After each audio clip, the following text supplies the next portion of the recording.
Last వీడియోలో చెప్పినట్టు chicken ఫ్రిడ్జ్‌లో హాఫ్ అన్ అవర్ పెట్టుకోండి. దాని తర్వాత నేను పప్పు చేయడం అయితే స్టార్ట్ చేశాను. దీనికోసం కందిపప్పుని నీట్‌గా ఒక 3 టైమ్స్ అట్లా వాష్ చేసుకోండి. ఇందులో ఒక 600 ఎంఎల్ వాటర్ తీసుకున్నాను. ఫస్ట్ అయితే ఒక 300 ఎంఎల్ పోసుకున్నాను. దీంట్లో ఒక 3 టొమాటోస్ అండ్ 2 ఆనియన్స్ కట్ చేసుకొని ఏసుకోండి. దీని తర్వాత కొంచెం పసుపు అండ్ ఆల్సో కారం కూడా ఏసుకోండి. నేనైతే మంచిగానే తింటాను కారం. సో, నేను కొంచెం ఎక్కువే ఏసాను. ఇక్కడ ఒక టిప్ చెప్తాను. దీంట్లో కొంచెం ఆయిల్ ఏసుకోండి. ఆయిల్ వేసుకుంటే ఏంటి అంటే మీకు కుక్కర్ విజిల్ వచ్చినప్పుడు పైన ఫోమ్ లాగా వస్తుంది కదా! అది రాకుండా ఉంటుంది. దాని తర్వాత మొత్తం కలదిప్పుకొని ఆ మిగిలిన 300 ఎంఎల్ వాటర్ అయితే ఇందులో ఏసేసుకోండి. దీనిలోనే కొంచెం చింతపండు కూడా వేసేయండి. ఆ తర్వాత స్టవ్ మీద పెట్టుకోవడమే. దీనికి ప్యారలల్‌గా నేను ఫ్రైయం చేయించడానికి ఆయిల్ హీట్ చేసుకుంటున్నాను. నేనైతే లిటరల్లీ ఫస్ట్ టైమ్ చేస్తున్నాను ఈ పప్పు, చికెన్ పకోడీ ఇదంతా.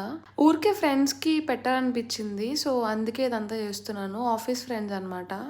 చూసారా విజిల్ వచ్చినప్పుడు మీకు పైన ఫోమ్ ఏం రావట్లేదు. ఈ ఫ్రైయూమ్స్ పెట్టనీకి కూడా నా దగ్గర బాక్స్ లేదు. ఇంక అందుకే దాంట్లో ప్యాక్ చేశాను. ఇంకలా చికెన్ ఫ్రిడ్జ్‌లోంచి పెట్టేసి మనం ఫ్రైయూమ్స్ ఏయించిన ఆయిల్ ఉంటుంది కదా! అందులోనే కొంచెం ఆయిల్ పోసి ఇంకా ఇది ఫ్రై చేశాను.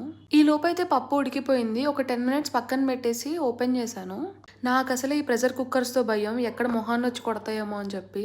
చూసారా నా చికెన్ పకోడీ ఎంత మంచిగా కనిపిస్తుంది. ఇంకలా పప్పు కూడా తాలింపు పెట్టేసి ఆఫీస్‌కి రెడీ అయిపోయాను. Please like, share and subscribe.